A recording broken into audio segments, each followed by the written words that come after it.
made one. I'll put that in as a official complaint. Morning, Rita is with us. How are you? I'm very well, thank you. How are you? Yeah, good. Yes, and I'm full of it and raring to go. Good. I'm slightly, you know what? I'm slightly peed off this morning because where's the sunshine gone? Well, the thing is there's a reason for that. We haven't actually found someone to blame yet. But I'm looking at maybe one of my fellow colleagues. It could be Steve Bradley. It could be Hugh Vale. It's one of those because where they're spaced out around the country, one of them will have the sunshine and they won't be sending it back. So we'll do that for the moment. Okay. Anyway, listen, you said to me off air just now that the household hasn't been too well over the last few days. Are you coming out of it now? Are you feeling better? Yes, we are coming out the other side of it. It's just been one of those, some sort of bug from some sort of nursery or school, who knows. Not the dreaded C, you know, I've been testing every day, everyone's clear of that, but I think, you know, you put a load of kids in close proximity, and even before all of the pandemic they would come home every week with some new cold, so it's inevitable at one point that I was going to catch it. So it was a rather subdued Mother's Day, not going to lie. Right, okay. What did you get? Chocolate? I did. I got chocolate, and I don't know if any other women and mothers out there can relate, but yet another pot plant, which is just another thing that I have to keep alive. And as much as it's beautiful, when you've got, you know, 2 cats, 3 kids in a house, you're like, just don't give me things that are dependent on me for survival. Okay, all right. Well, your kids have done done well out of it so far. You know, they're still here, so that's going well. Still watering. So, right now, listen. What are we talking about this morning? Now we've put the world to rights with the weather and the bugs and stuff. What are we talking about? I wanted to talk today about the actual chemical process of why food addiction happens. So in this day and age, you know, we are surrounded by ultra processed foods, high in salt, saturated fat, sugar, all of these kind of foods, and a lot of them people struggle to limit or portion control. You'll have to forgive me, I'm still a bit that's all right. That's all right. So when we were, you know, thousands of years ago, food was scarce, our brains developed the ability to produce dopamine, which is, let's call it the happy chemical, right? Every time we ate something. So regardless of what we ate, whether it was a berry off a tree or, you know, whatever the latest kill and from the hunt might be, our brain would produce the happy hormone to say, well done, you've eaten, we want you to do more of that for survival, please go and get more food. That instant reaction from our brain to the process of eating hasn't changed. So even today, when you eat anything at all, whether it's a chocolate bar or a piece of broccoli, your brain produces the happy hormone, so you get a hit of, you know, good feeling from it. But processed foods are designed in a way, and companies spend millions designing processed foods to produce the highest levels of happy hormones it can. Right. So let's say, and I know that I'm on radio, so people can't see me doing gestures, but let's say you have a whole food, so a piece of fish and some rice. Yes. Your happy hormone, if we said scale of 1 to 10, would probably get raised to about a 4 or a 5, and then it would come down again. If you eat a chocolate biscuit or a Twix, that happy hormone shoots all the way up to a 9 or a 10, because the combination of sugar, chemicals, processes, different textures, all of these processed elements create a massive spike in the happy hormone. When the happy hormone spikes that high, our brain senses a slight danger. When anything is done to an extreme, whether it's a good hormone or a negative one, our brain senses danger. What it then does is it raises the bar of how much happy hormone we need to achieve satisfaction level. So let's say our original bar when we were eating whole foods was set at a 4. Now that we've had a few hits of 9 or 10s from Twix and Mars bars, that happy hormone bar raises to, let's say, a 6 or a 7. And every time we keep getting these spikes, the bar raises.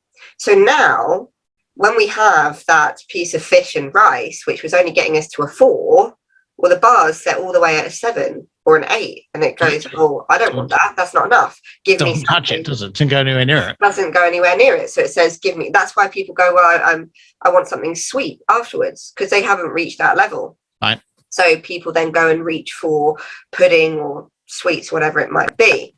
Your fruit, yeah. And that's why, you know, when it starts, you can just have one biscuit because you are hitting that bar of 4 or 5. But now that the bar's raised all the way to a 10, you need to have 8 biscuits to get that dopamine hit, whereas before you only needed 1. And this is what causes overeating of these kind of foods, because essentially our brain has rewired itself to need more of the processed foods as actually a defense and a safety mechanism. Yeah. So that is essentially where food addiction of these particular types of food has come from. And a lot of it is because, you know, I won't name any particular companies, but a lot of companies and fast food chains spend huge amounts of money in working out how to make their food addictive by giving bigger and bigger hits of that happy hormone dopamine. Okay. Now, do you have any in stock? Do you have any dopamine in stock? I mean, I come around the road, they're safe and happy hormone, but is it only food that we get that from? Is it only food that produces that, or is there other things in life that can actually supplement it or replace it, if you like? Absolutely. So dopamine isn't just produced from food, it's produced from exercise. So movement. That's why people always say they feel really good straight after exercise, because they've had a hit of dopamine.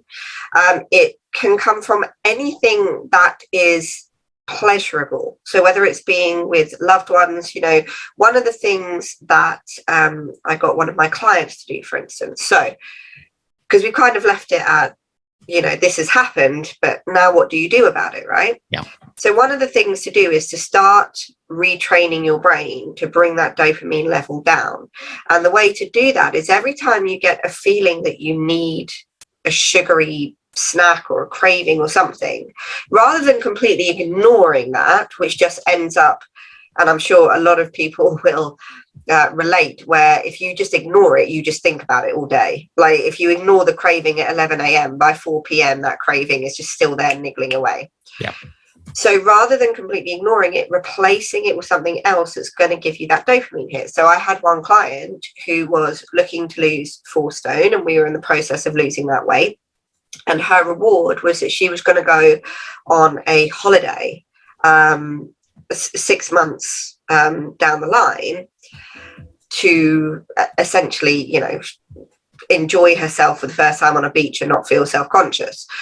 So every time she had one of those cravings, I got her to do something towards the holiday, whether it was planning an activity, whether it was browsing hotels, whether it was buying or ordering a new bikini that she was going to fit into, whatever it might be, I got her to do something small that gave her a hit of happiness and excitement and dopamine when that craving hit. So it was something that was being productive towards a holiday that she was planning, but it was also giving her the chemical needs that she was craving from the food. And the craving for the food would then pretty much deplete. And each time that happened, you are essentially rewiring your brain to start ever so slowly bringing that dopamine standard down. It's not an overnight thing. I'm not going to say it's easy and it's quick, but especially if you've got accountability or an accountability partner or support or something, being able to do that is definitely something that we can undo and rewire. But it is sometimes quite helpful to understand why it happens in the first place. So is it a case of then what you're doing is you're dangling a carrot for yourself that you want to get to? The carrot is the goal, so therefore you change the way you think in order to get to that part of the journey?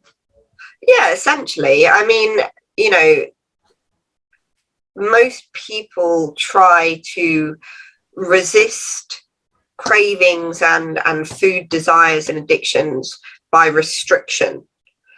And all that does is aggravate your body's need for that dopamine hit.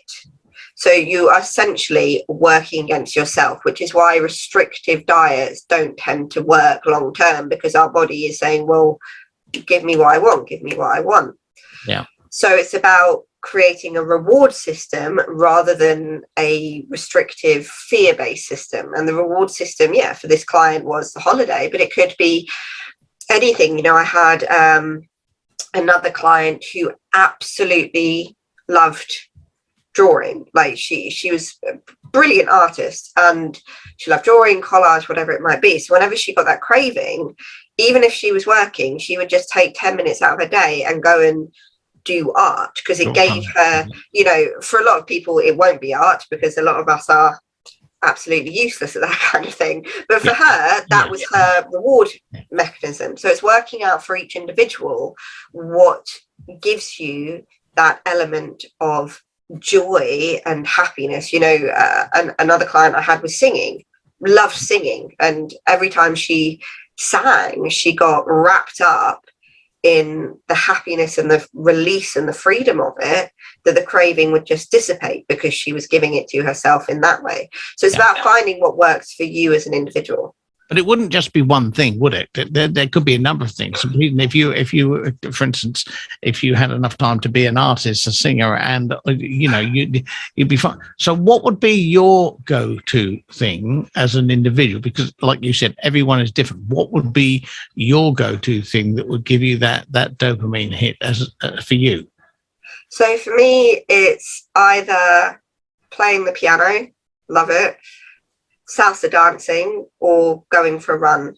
And not going for a run because I have to burn calories or keep up my fitness, just going for a run in the sunshine because it's the one place in the world where no one bugs you, no one stops you. You're in your own little world and stuff. And When you run, or for me, there's no judgment. The road doesn't judge or ask anything of you. It is just there. And I love going for a run in the sunshine because I can be with whatever thoughts and feelings I want to be without any kind of demands on my time or energy. So for me, yeah, it's salsa, piano and running. But, you know, I also love planning holidays. And, you know, there are certain things like shopping. You know, I if you have a shopping addiction, I really probably wouldn't go here because it will cost you a lot of money. But if you don't, something like, you know, buying little bangles off Amazon Prime. There's a lot of people who get quite good dopamine hits by that kind of instant gratification of shopping. Now, if you're not doing it to an extreme and you're using that maybe once a week as an option, it can also work. You know, I love notebooks, so sometimes I'll just go and order myself a £5 pretty notebook. I might never use it, but it's a good distraction and gives you that same feeling that, you know, the Easter eggs might give you. And what I was getting at is the fact that because you've now listed there's several other things, and it probably each individual one gives you a different level of satisfaction. But there's that. But what I'm suggesting is people don't necessarily have to do the shopping. They don't necessarily have to have a particular type of food, or they don't necessarily have to plan a particular type of holiday. There could be many versions. The reason that I'm banging on is the fact that a lot of people tend to, you know, they get an idea and they focus on that one idea, where there could be various different ideas that could do it. As for you going on a run in the sunshine, well, Hugh sends his apologies from the Wirral. He's saying that I'm sorry she can't go out for a run at the moment because they've got all the sunshine up there this morning. Well, we're just going to have to blame Hugh, aren't we? He's taken it from us. Yeah, I know, and that's. I'm very sorry about that, but you know, he said he's basking in the sun on your behalf, so that's fine. Well, thank you. Thank you. I do appreciate the thought. Yeah, thank you. Yeah, thank you. Exactly.